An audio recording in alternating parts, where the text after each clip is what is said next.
Hello, ladies and gentlemen. This is the Radio Guy, the Dr. Mike Prince. Of course, you can follow me on Twitter at Radio Guy. Instagram is Radio Guy 22.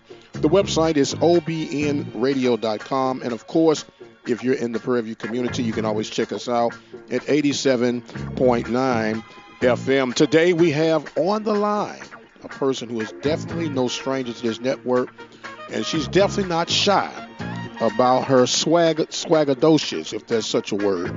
Our guest today is the head volleyball coach of the Prairie View A&M University Panthers. That is none other than Coach Tacho Tyler. How you doing today, Coach? I'm good. Swaggadocious. That's a new one. I think you're going to have to adopt that as your own. You're going to have to adopt that one on? I think I'll have to adopt that one for sure. Okay. Hey, I give that to you free, no charge. Swaggadocious. Well, look, a lot of people are getting excited, of course, because you and I have had this conversation for the past few years now. They forget there are a couple other seasons that are just getting off the ground, and it is volleyball season, and you've been busy on the grind, as you say when I talk to you, constantly trying to build a champion. So first, bring us up to speed on what's been going on. You're excited about some new young ladies that you've added to the program, and we'll go from there. Okay, yeah, I'm super excited. Again, we brought in quite a few junior college kids as well as four-year transfers, so we're still very top-heavy. So we're excited about them. There was a couple that were down for this first summer session, and then we have a total of 8 girls down, well, 9, including one of the girls in Summer Bridge, down for summer session 2. So right now they're getting to play open gym together. They're working out, doing strength and conditioning type stuff. And so we're excited to kind of get some of them together. And then when we start on August 5th, everybody else will come down as well. Okay, so August 5th is when everything kind of goes into a whole different level. Right, that's our check-in day, and then, of course, the next day in the morning, they'll get physical out of the way, but after that, that's when we start rocking and rolling. Okay, now, it's no secret that when you go the JUCO route, there are great expectations, and there's no time for let's get this together. You got to come in locked and loaded and ready to go, correct? That is very correct, and that's the reason why this year we did bring in so many junior college kids and four-year transfers, because as you know, last year we finished 3rd place, which has been our greatest achievement thus far under my tenure. So this year it's 4th year, and that's really the time for everything that we've been building over the last 3 years to all come together. So having junior college transfers and four-year transfers come in and basically build on the foundation that I've already set for the last 3 years is very, very big expectation, because now it's just championship or bust at this point. Championship or bust. One of your fellow alums, Coach Bland, has put a little pressure on you, huh, Tacho? I wouldn't call it pressure, but it's definitely motivating. Him and golf and Coach Clay as well with track winning. It just kind of started the ball rolling, and I want to be a part of that club as much as anybody. So we're rocking and rolling. We're ready to go. The girls have worked really hard over the summer, and then they're going to continue to work hard. They're excited. We're excited. They know what this year means, and everybody's on board with that mentally and physically. So we're just trying to put it all together. We're speaking right now with Coach Tacho Tyler of the Prairie View A&M University Lady Panthers volleyball program. Now, a couple of years ago, it was incorporated about the roundups, and one on the east and one on the west. If you have those dates available, you can give us the locations of those roundups for the east and the west. Yes, actually, we'll go to Southern first, which I believe is the 15th, the 16th, I want to say, is our first roundup. And then, I'm sorry, it's the weekend of the 21st and 22nd of September. And we'll go down to Southern University and do the West roundup. And then October 15th, 16th, I want to say, is when we do our roundup at Alabama A&M. At Alabama A&M, and from my gathering of data and information, the championship is going to go to the east in Mississippi. Well, stay in the east because last year was at Jackson State. It'll be at Ida Bina at Mississippi Valley State, correct? Correct. Yes, we will be at Mississippi Valley State. Now, the way this works, I'm assuming that it's bidded out, and is it for a 2-year, 3-year cycle that it'll be at this location, or is it going to rotate each year? It's supposed to be 2 years. The only reason why it's kind of been at Jackson State a lot is that she actually had taken Penny's turn, Alabama State, for those 2 years, as long as she got her years back. So that's why we're kind of bouncing back from east to west. But it should be at Valley for the next 2 years, and then it should come back to the west, I believe.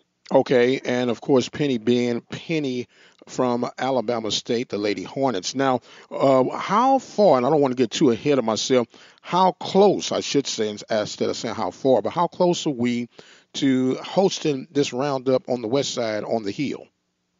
I'm looking to actually do it for 2019.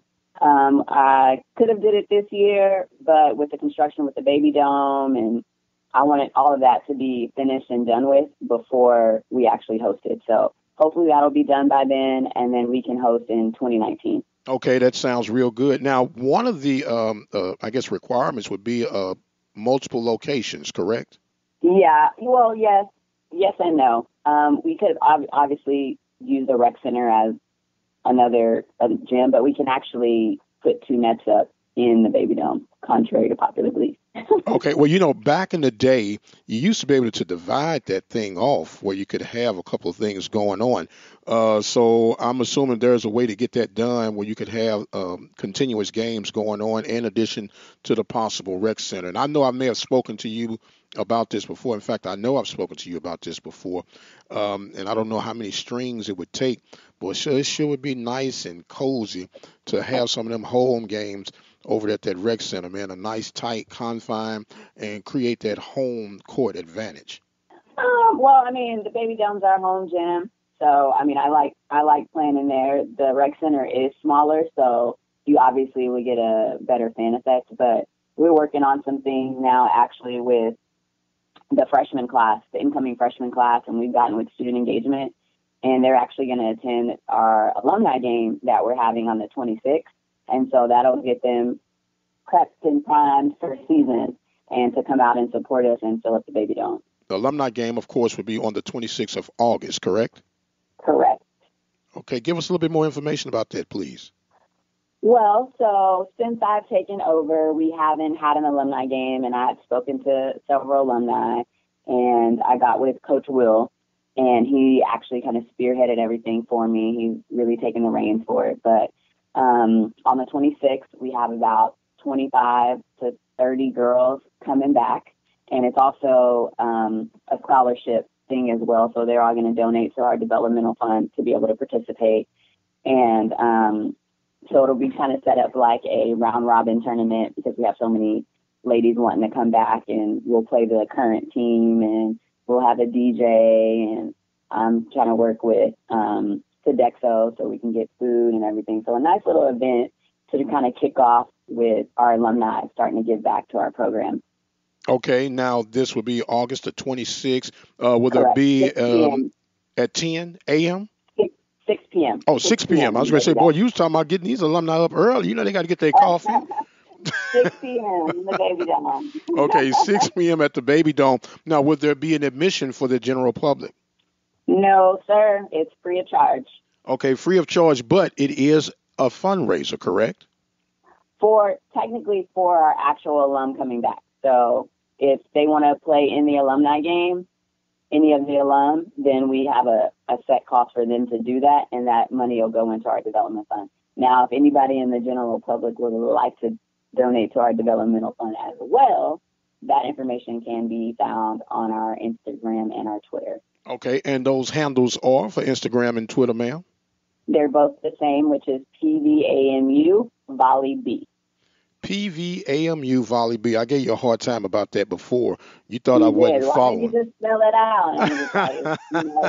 It's got to be unique. I use it across the board. You have to type in. It's not too long.